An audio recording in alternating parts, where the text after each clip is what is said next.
At the edge of the park, an old swing swayed under the canopy of towering trees. The moonlight, combined with the whispers of the wind playing with the shadows, created an eerie atmosphere. Ethan, a 10-year-old, had gathered his courage and decided to take a walk in the darkness. As Ethan sat on the solitary swing in the park, he suddenly began to hear strange noises around him. While the leaves rustled with the influence of the wind, there seemed to be something moving among the trees, whispering mysterious sounds. Ethan's heart started to beat rapidly, but fueled by curiosity, he decided to venture further. Within the dense thicket at the end of the park, an old and abandoned hospital came into view. The hospital, with its crumbling walls and darkened windows, seemed to tell its own ghostly tale. Ethan's courage wavered, but there was an odd compulsion. The hospital was silently calling to him. As he slowly opened the door of the hospital, the interior was cold and desolate. His footsteps echoed through the empty corridors. Strange sounds emanating from the walls sent shivers down Ethan's spine.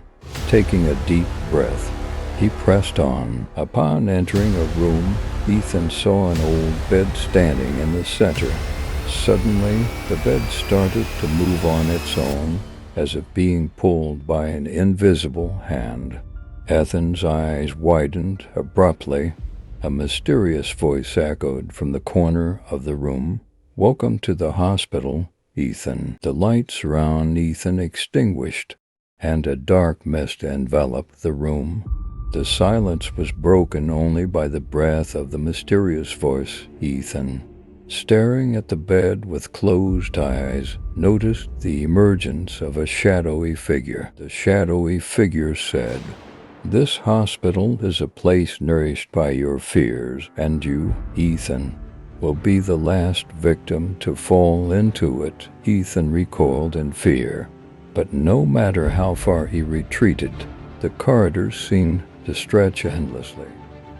Eventually, Ethan found himself back at the entrance of the hospital. As the door closed, a dark smile greeted him. "Farewell, Ethan. Remember, your fears will always be with you," said the mysterious voice, and the silence of the park returned. When Ethan opened his eyes, he was back on the swing in the park. Whether everything was a dream or reality, he couldn't tell, but since that night, the tale of the old hospital at the edge of the park had found a place in Ethan's imagination.